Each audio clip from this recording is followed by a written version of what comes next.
Iran lead after their 95th minute winner, an own goal in the earlier game today, and Portugal and Spain, who of course will be still strong favourites, both of them, to go through to the knockout stages. And well, it's seldom you see a game as special as that. It had everything, really, didn't it? It did. I mean, it was some of the goals were just outrageous.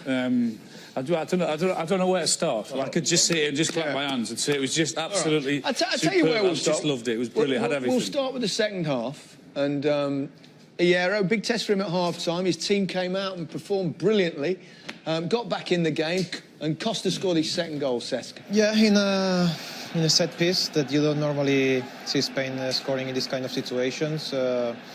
But I didn't have a lot of hope, I must be honest. Do you think this is a Lopetegui move or an Iero move, or just a player? I have no idea. To be honest, I don't really mind. It's important. It's a goal. Very well taken, Busquets and Diego being where he has to be. Yeah, it was really, really well worked from Spain. Ball into the box, header at the far post and across, and Martinez didn't stay with Costa on the edge of the box, and he was quicker and sharper than he got there before him. I think it'll be very unlikely that we'll see many better goals than Nacho's that gave Spain the lead, Rio. I think it was a great hit. I think I need to leave to these guys who hit balls like this more often than me to explain the technique and stuff. But Ronaldo here, I mean, his body language here was, you wouldn't be happy with that. Oh, come on, what are you doing? You're picking on him. He scored a hat-trick. But here... He's saving himself. Don't worry, I'm going to go overboard later, don't worry. But what I would say is here, they were, like... It was almost taking the mickey here at the Portuguese team. The way they play here, tiki-taka football, they're renowned for playing in short bursts over small areas. I mean, it was just intricate football. But this technique here, that he's cut the ball underneath to the side of it, and the technique to keep it down there was fantastic. That's not half volley. That ball's on the up. That's so difficult to keep down. That's what you call a sweet spot, isn't it? That is right on it. Once you hit it, I think you know that it's perfect. Yeah, you can just feel it, can't you? He's just caught it perfect. Brilliant. I'll tell you what, that's too good just to have 3 or 4 replays. I think we need to see that again a few times. Go on, can we? Yeah. Oh, well played. They're on it. I did bend on it, hasn't it? Look. I did score one of these in training, you know. In my dreams, but no, what a strike. I mean, he'll be loving it. His first goal for his country, by the way. So what a way to do it. Really lovely. I think Mr. Shearer might have smacked one or two in his career. And then it started, we thought it was drifting towards a comfortable Spanish victory in the end. And then he did it. Ronaldo. It was his 45th free kick. This was the one in the first half. That was his 44th free kick in major tournaments without scoring. So you think maybe he won't even take this one, but you know he's going to take this one. Well, one or two will question why I said at half-time he needs to work on his free kicks. That's why I said it, because it's his 45th attempt in major championships, as you say, without and 45th time lucky. And what a strike! And his 51st hat-trick, which was also the 51st hat-trick in World Cup history, actually. I think if you can look at that technique, the way he hit that ball, that's been something that I've seen change. He's hit it on the side with the instep of his foot. He normally hits it on the straight on. He runs straight up to the ball, and that was a difference. Cesc mentioned it before. He hit it. If he hits it with the inside of his foot, he's got more of a chance of scoring. He had a lot of success in his early days, particularly at Manchester United, Rio, didn't he? With that one that they hit the adapter, they call it. But he used to hit it. He used to run straight on and hit it straight on sometimes. But he used to mix it up, which made it even more difficult for the goalkeepers. And of late, he's been really hitting it straight on. And that was great players are adaptable. They're flexible and they change their routine. And he's done that today. I mean, it wasn't just the second half that was it was the first. Let's remind ourselves about how it all got going. It was really early, wasn't it? About 3-4 minutes in. Penalty for Portugal. Ronaldo won it and Ronaldo took it. He did. He had the defender Nacho exactly where he wanted him, one-on-one.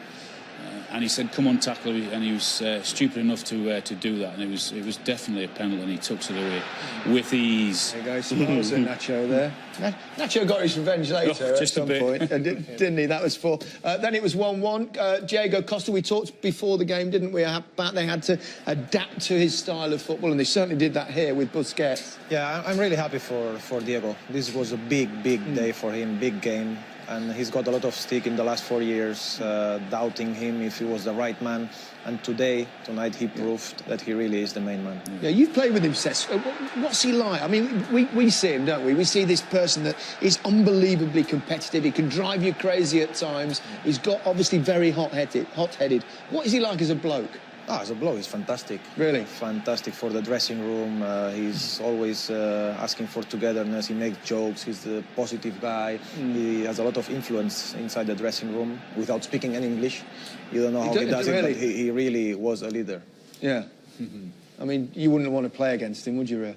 Yeah, he'd be someone you'd like to play against and you feel you could maybe get him sent off because he's so emotional. In that way, yes. In that way, I'd be trying to push his buttons and get him amped up and sometimes he sees red and you'd be hoping for that to come out. But you know, once he gets in the groove, he's a difficult player to stop because physically he's great. It was really interesting and fascinating tonight, that what we said, is that they changed, as much as we were sat here admiring their passing, that they changed it up a little bit with the long ball, with the free kick into the box, far post, nodded down, and it's a little tap in. I thought they got it. I thought it was perfect from them tonight. Ronaldo's second goal, of course, was a huge mistake from David De Gea, something we very rarely see. I mean, he's been so magnificent for Manchester United over the last few years.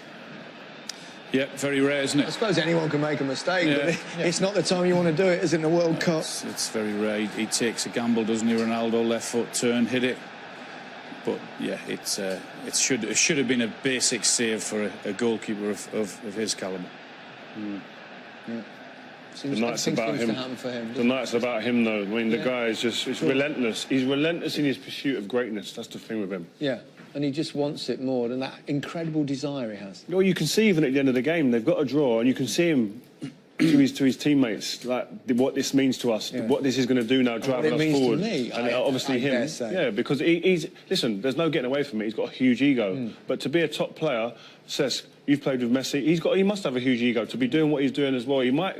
A very different personality. The way he shows it is different. Yeah, different personalities, but without having an ego.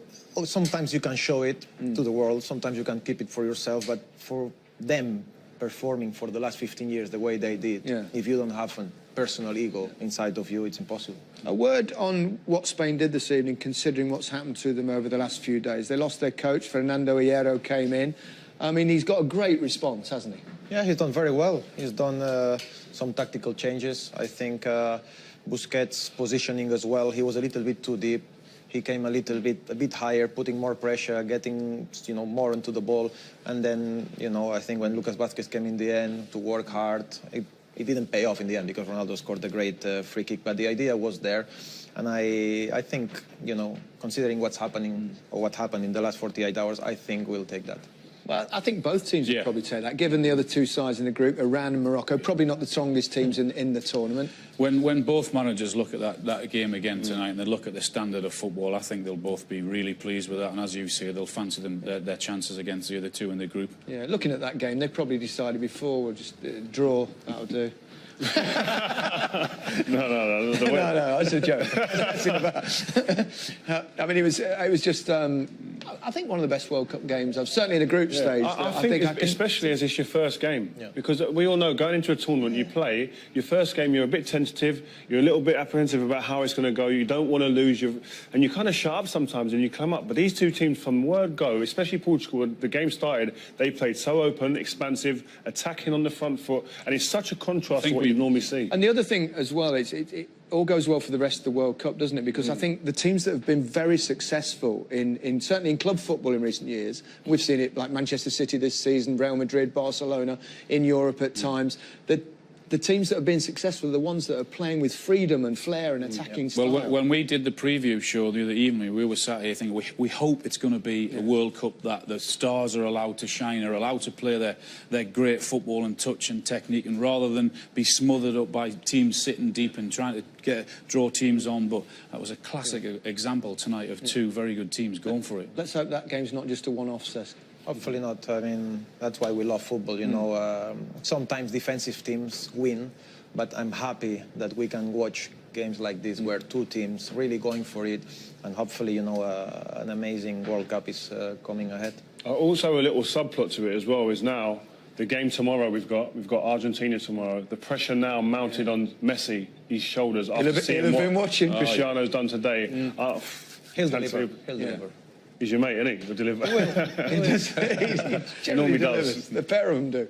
Plenty of live football coming your way over the weekend, but well worth keeping an eye out for this. You a big fine woman, you my baby.